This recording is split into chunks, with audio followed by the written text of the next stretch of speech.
বন্ধুরা কেমন আছেন? আশা করি ভালো আছেন। দুবাইয়ের তাপমাত্রা প্রচুর প্রচুর গরম। দুবাইয়ের তাপমাত্রা প্রচুর গরম। যেরকম বাইরে মনে করেন এই একটু এখন সূর্যের তাপ কমে আছে, কিন্তু মানে কি তাপমাত্রা বাড়ি গেছে, তাপমাত্রা অতিরিক্ত বাড়ি গেছে। যারা দুবাইতে আসবেন তারা ফুটকি জলিনা মলিন লই আইবেন। যারা দুবাইতে আইবেন তারা ফুটকি জলিনা মলিন লই আইবেন। কারণ উদ্দেশ্য হলে কি জানেননি, গরমে ঘামাইতে ঘামাইতে রানের সিবা গা হয়ে যায় গো। তো গা হয়ে গেলে তখন রানের সিবা হুলি যায় গো না, তাহলে মলিন দিলে ভালো হইবে একমাত্র।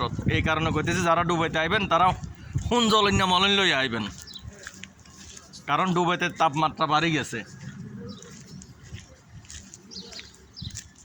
দেখেন গরমের চোদনে এই পোলাটা চুল উঠে গেছে। আমি আইসিতে 2 বছর আগে দেখছি যে মাথার থুরা চুল আছিল, গুড়া পোয়া মানে বুড়া বেড়ার মতো হয়ে গেছে। দেখছেন, আমি মিথ্যা কথা বলি না।